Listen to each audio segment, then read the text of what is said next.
A very warm welcome to the new episode of Ink and Insights. This is your host Sumit Sarma Samir. If you want to listen to some of the global thought leaders from around the world, please subscribe to my channel. I'm extremely pleased to welcome Dr. Tulsi Dharel in my program today. Dr. Dharel is a highly respected academic, chartered marketer, and visionary community leader whose career spans more than 2 decades of impactful contributions in education, multicultural advocacy, and marketing leadership. Currently, he serves as a professor of marketing at Centennial College, where he has taught since 2007. Dr. Dharel is also a president of the Canadian Multicultural Council and has founded several pivotal organizations, including the Nepalese Market Association, Nepalese Canadian Heritage Center, Concern, Nepal Canada, and Nepali Sahitya Samaj Canada. Through these platforms, he has worked to preserve cultural heritage, foster youth engagement, and promote international collaborations.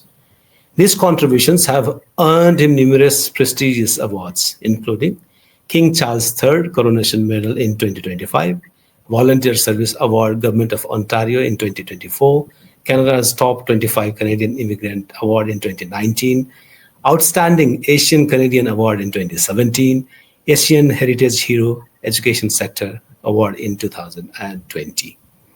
In today's episode, we'll talk about his personal journey, his leadership in multiculturalism, and his marketing insights. Dr. Dharel, welcome to Ink and Insights with Sumit Sarma Samir. Oh, thank you so much, Sumitji, for giving me this opportunity. I'm really delighted to share my insights with you and the viewer. Thank you. Pleasure is always mine. How has your upbringing and cultural background influenced your approach to teaching and leadership? Actually, as you've been Canada, and you know what Canada is about. Canada is the land of the immigrants. So this country is people are living and coming from around the world. And in this case, for me, it is so comfortable to share my insights and my cultural heritage and background, along with my teaching experience, academic knowledge. So I don't feel any difference between, even I would say sometime Chiton and Canada. My home district called Chiton. Chiton is also called the district of the immigrants. So the similar type of thing. So for me, for the last 25 years, I've been in this country. I never feel that I am outside of my community. Right. And what are some of the key shifts that you have witnessed in the field of marketing? I think you are teaching marketing in Centennial College over the past 2 decades. I think you are very familiar with the dimension and the dynamics, progress and changes of the whole entire world. Basically, in the modern society means basically this type of tools and technologies, and marketing is a day-to-day. It has been moved towards the modern philosophy, which is basically you don't use the same tools and techniques what it was used 10 years back. So this is why, as these days, AI technology is taking over all the human beings' activities. You are very familiar with that. And marketing is part of since I am, my experience, my expertise is only marketing. I have done nothing except marketing. For your kind information, I started teaching since 1987. That's been so many years. The same day when I did my MBA, and the same day I started teaching. But it means even in Canada for the last 25 years, I've been teaching, and I'm teaching only marketing. Marketing means basically I teach international marketing, how it has been moved towards to different direction or progressive direction marketing. In this case, for the last 25 years, you have no idea, and you don't know anything about that technology and that company. Now that company is touching the sky, touching the moon. You don't know. You have never heard about Amazon. You have never heard about Tesla. You have never heard about so many new technology, even NVIDIA. All those companies, you see that for the last 20 years, even less than that. Where this company been? Now these companies are value, that's almost $3 trillion. These are all because it happens based on marketing. They capture the philosophy, they capture the modern, all those sentiment of the human being. And that's the reason, this marketing means, sometimes I use that word to the developing countries such as Nepal. We think we have a lot of resources. The resources doesn't work in the world. You have to have a trick. The trick is marketing, my friend. Samir, let me tell you the good example I want to share with you. The Middle East, Dubai and Qatar and all those things, what they have except oil and gas, where they are now. If you go to the Google and check the Dubai 30 years ago and now, you ask AI to say, give me the difference of these two like 30 years back. What was how was that city and where is now?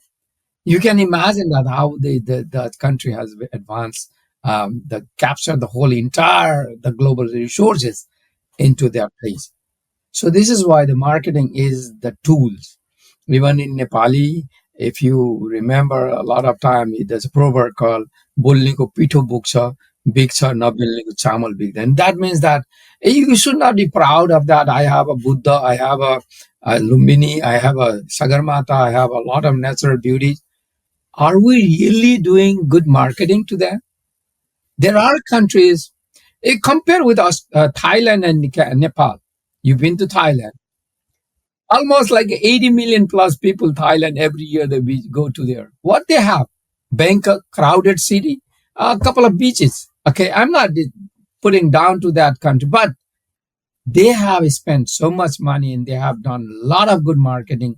That's the reason the country's economy is moving towards the so beautiful, and the main income source is tourism. Whereas our case is we're not doing that much marketing. Right, right. Dr. Dharel, one issue that always keeps me, I keep pondering over this particular issue is that we are living in an age wherein the tools of marketing is available to every single citizen. It's been democratized in such a way.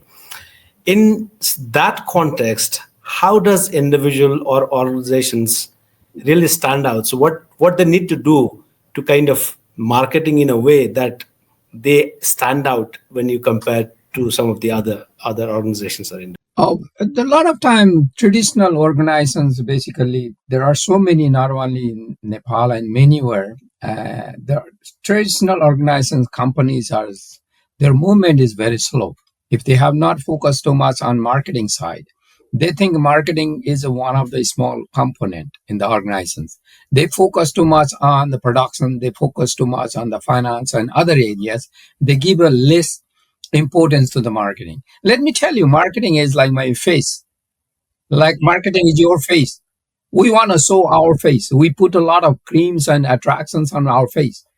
Okay, we don't put out down other things. We don't do it that much. In this case, right now, you are saying my only up to here. That is a marketing. You have to attract that way. And this is the point in a lot of traditional companies. I give you some of the examples. Is in Nepal, there are some companies are very successful. I can take some of the examples. It's not because their product is better than the rest other, their way. Actually, they have done great marketing than the rest other. So this is why, Amazon, let's say, take an example of Amazon, my friend. You know about the Western world, Samirji. Amazon, they don't have any showroom. People cannot go there with the cart and then select the things. They don't have. But that company is one of the biggest retailer in the world. I think that's the biggest retailer in the world. For the last 20 years plus, the company, the valuation of the company is more than $2 trillion. So this means that they are not selling anything which you don't get in the market. They're selling the same thing. but their marketing is so effective. So this is why marketing is, as I said, marketing is your face. Marketing is your beautiness. People check the marketing first, but this is attractions. After that, it goes with the other things.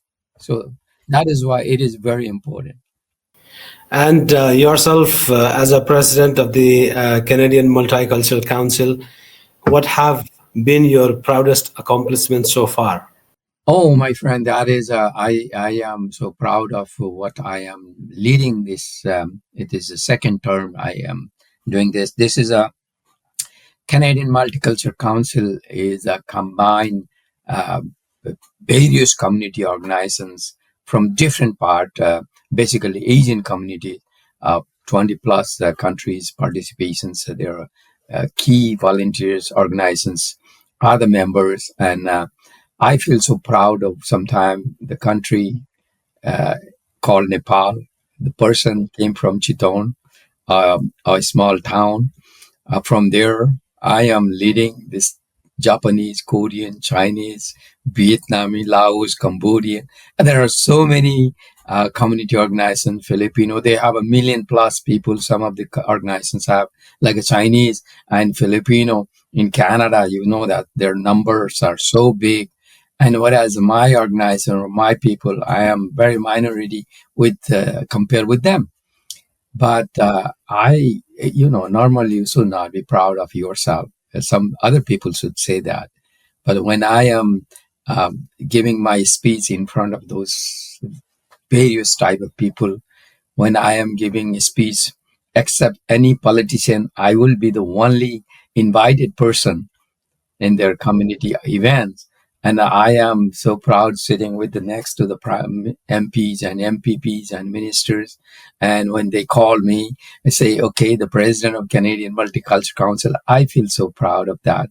And I always never forgot to tell I'm a Nepalese Canadian. I'm a Nepalese diaspora, and I am so proud of my heritage, my culture background, and I am so delighted to share my culture within and beyond the the Canadian community. So that part is so proud moment, Shamirji. Right, right. Dr. Dharel, we all are equally proud of some of the great work that you have been doing in the last 25 years in Canada. And we look forward that you continue with that kind of work. In your experience, what do you think are the biggest challenges, that newcomers face when integrating into Canadian society in today's context? Basically, I am not that much pessimistic with our community people compared with others. There are so many immigrants are coming to this country with a zero qualifications, knowledge. They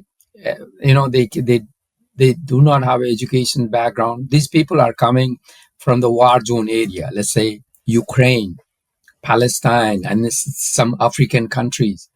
Uh, they have a lot of civil unrest in their back home. Those people are struggling. Those people are having issues here. Whereas our people, trust me, Shamirji, you've been to Nepalese, all part of the Nepal. Even in a Gaon village you go, basically, I would say almost your age, my age people, they at least can communicate with a little better English. Like, let's say they speak hello and how are you and good morning, good afternoon. Because we are so much connected with that. This means we have a language advantage. And basically, Canada, you have seen, you've been here. Those people who are from Nepal are in this country. Basically, everyone has certain level of qualifications. There's a language efficiency. They're good, okay, and compared with many other immigrants. And most of our people are qualified people. They're not just coming from the kind of those type of unrest situations. They are actually cream people, I would say. A lot of cream people are in this country. In this case, for us, compared with others, we don't have that struggles. But these days, you have seen in Canada, the big number of Nepalese students are coming, and those students are really great compared with others. I have many Nepalese students in my class. Every semester I see many. These students are compared with others, like countries such as Brazil, Nigeria, Colombia, Vietnam, and many other countries. Our students, Nepalese students, the level of their understanding, the knowledge and language and all those things are better. They are good. Only the problem was a few years since you have seen Canada have a flow of the international student. It was a little difficult for Canadians to give them welcome accommodations and all those things. That was the reason recently the government of Canada has reduced the number of students. But compared with others, Nepalese community, Nepalese people living in this country are, I would say, really compared with others is far better. तिमीसँग अब धेरै time छैन है बिहे गर्नु छ भने गरिहाल नत्र घरबाट मलाई अन्त्य बिहे गर्दिनु भर्खर 3 वर्ष भयो एमबीबीएस जोइन गरेको 5 वर्षको कोर्स हो के भो अचम्म छ एक्सक्यूज मी सर मेरो 5 वर्षको कोर्स 3 वर्षमा सकाउन मिल्दैन get out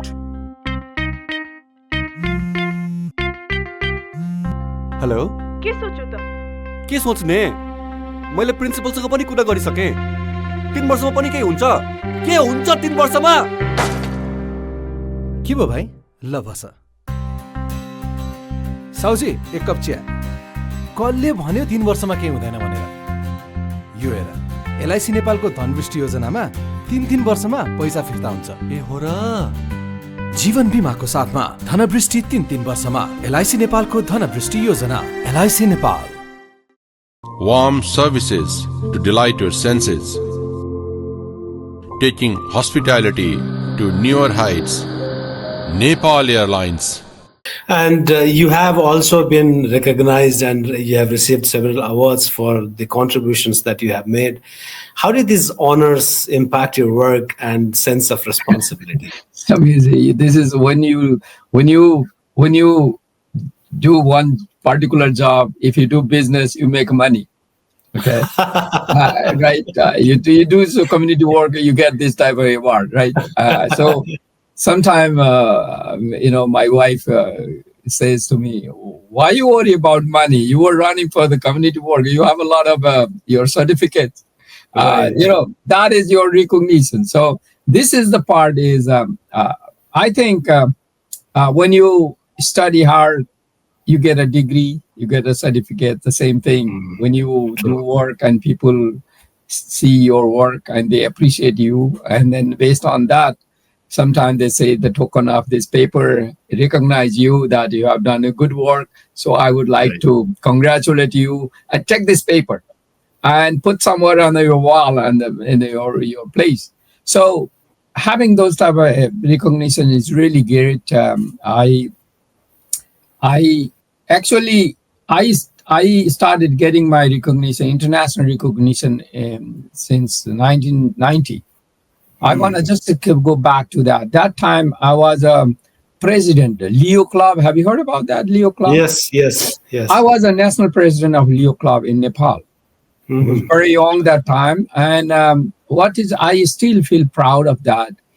When I became a president of Leo Club, Nepal, then I had that time about 20 plus clubs were the major cities in Nepal were our branch.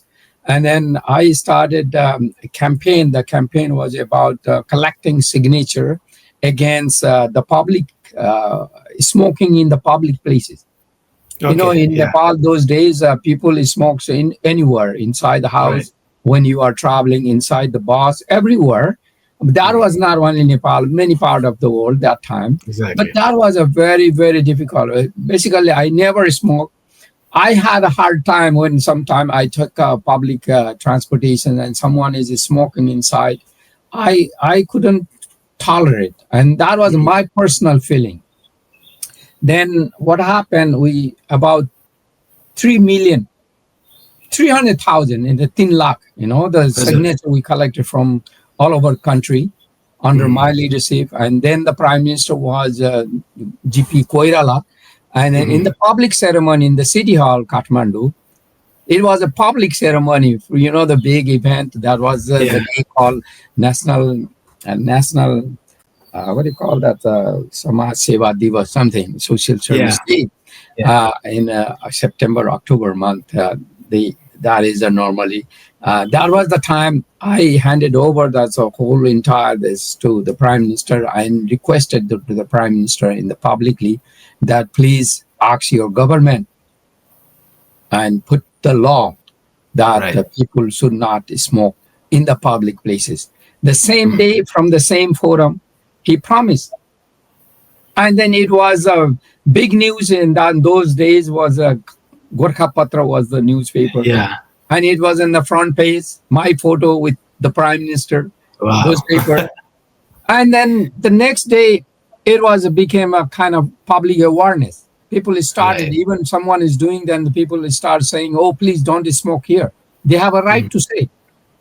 And you see that was the beginning in Nepal. And then I sent one copy to my Lions Club International headquarters, and then one copy to the UNICEF, WHO. Right. 3 copies, one government of Nepal, one is a Lions Club, which belongs to Leo Club, is a part of Lions. And then one is the WHO headquarters. And my Lions Club nominated me in the International Leo of the Year. Wow. From whole entire world. And they have 14 million plus members. From among those members, I was selected 10 the best youth from the world. Nice. So I was considered the international youth of the world. That was my beginning part of collecting my certificate. Since then, I was working for the Mongolian government as a marketing advisor to the government of Mongolia. Right. For a short period of time, less than 1.5 years, where I did a great marketing. I want to share with you, Samirji. I don't criticize my government back Nepal, what they are doing, because I have no right to say too much.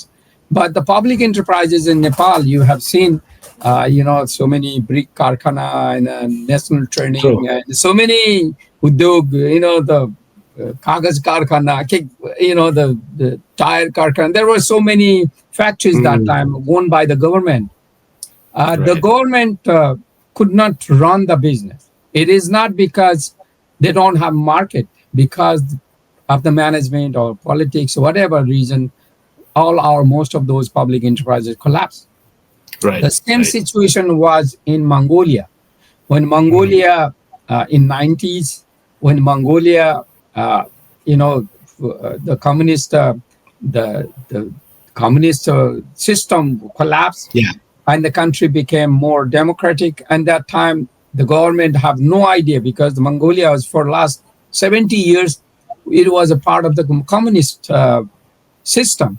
And so government collapsed, and they don't know who is going to run, how to run this business, the companies. So the World Bank and the IMF type of big international agencies supported to the government of Mongolia, and they suggested, we will help you. And so the World Bank started giving money, and then they gave expertise. And that time, fortunately, I was here in Canada. I was teaching at Wilfrid Laurel Waterloo, you might know.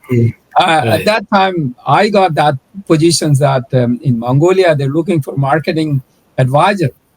And then somehow I got a job, and my wife also got a job at the UN in Mongolia. And we moved to Mongolia, and I did marketing. The best achievement is the government, a couple of agencies, couple of public enterprises, mostly manufacturing companies, they asked me to do marketing for that.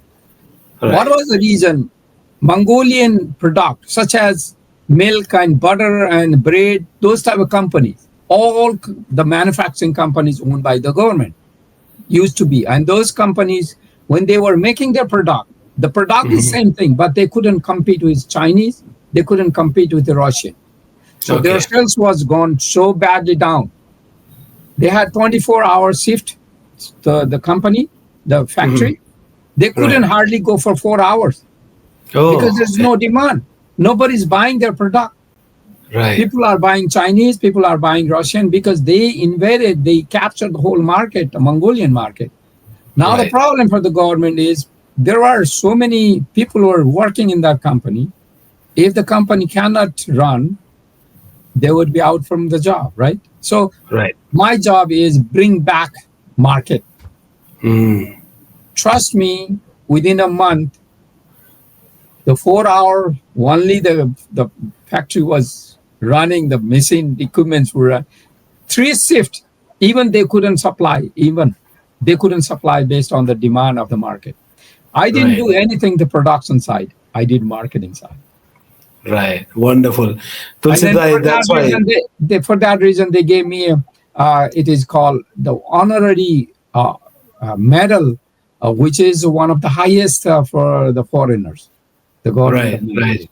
Yeah. That's why I already told you are already my mentor now. Samirji, sometimes you my mentor, sometimes I might be your mentor. It depends on how we share our knowledge and experience. Sure. What role do you think does storytelling play in effective cross-cultural marketing? Oh, this is again storytelling, such as I mentioned you. That the story means a fact-based story. Sometimes in the academic world, we say case study, because this is the same thing, story, and there's a case study.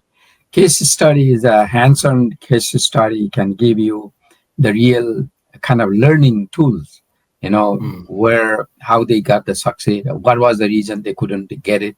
Those are some of the points. That's why it's going to help.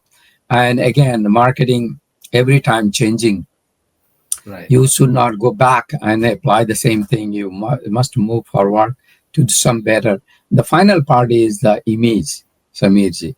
In marketing, they say image. And these days, the brand, people are talking about brand, right? Yeah. Brand is, you buy a watch, you can pay $100. The time is time. And you can pay $10,000. The time is time. Exactly. And why would people pay that much of high price things? The watch, the Swiss watches, right? And this is basically, it is a part of the brand. Brand means image. So such as I ask my students, can country be branded? And the students have a little confusion. I said, yes, the country can be branded. When we close your eyes and just recall Switzerland, Afghanistan, Syria, Iraq, or go to Norway, Finland, Denmark. When you close your eye, you've never been to those areas, but you have something comes to your mind. Exactly. You might be excited to go to Switzerland because you have heard about that. Switzerland is a beautiful country.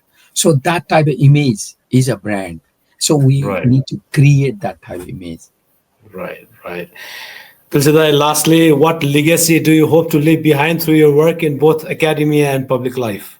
My point is, again, I am playing a bridging role. I never forgot my place where I came from. For sure, I am a diaspora, Nepalese diaspora, and then I still want to give back to my homeland, my country where I came from. That's the reason a couple of years ago, on my initiations, we established a Nepalese Marketing Association. You might have heard about that.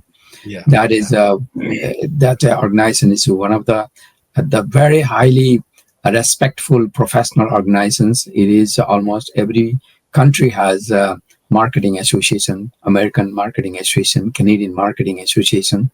I am a part of Canadian Marketing Associations, and I decided why not the same type of association we could have in Nepal. And then during the COVID time, I had a chance to live in Nepal for many months. For the last 25 years, I never had that much of time.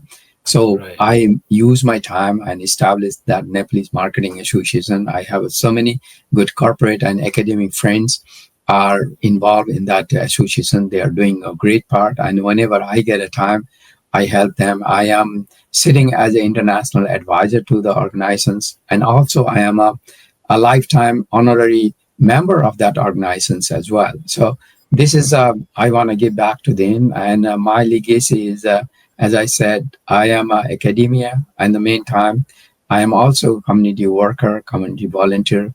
My ultimate goal is a person Nepalese background,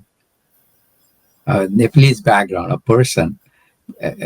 When people say, "Oh, I am not keen to do business. I'm in politics and criticize about what back Nepal is doing. I don't want to be politician of that country. I don't really hardly criticize of that country. I have a complaint about the country. Mostly those policy makers. Please do marketing of your country. You can do marketing. We don't have that much of marketing. I've been to Switzerland. I have seen that the 5-star hotel close to their mountain. So you can have those type of 5-star close to Annapurna Base Camp and the Sagarmatha, somewhere that's bring the crowd, tourists, and make your economic powerhouse. Right. That is important. And whereas here, I am CMC, Canadian Multicultural Council president. I have a connection with these people. Ultimately, my interest is I want to involve in Canadian politics so that I want to make proud of my back home, proud of my community, proud of myself so that I can contribute my knowledge, insights in the particular area. That's my ultimate kind of right now is a kind of desire. That is. We are really happy to see and hear all of the things that you are doing, and we are really proud of you. And we are equally proud that the kind of contribution that you are making personally, and thereby branding Nepalese community and Nepal as such outside is really praiseworthy. We wish you good luck in all the future endeavors that you plan to do, and I'm really honored to have you in my show. Thank you so much for your time. Thank you, Samirji, for giving me this opportunity. Thank you. Thank you.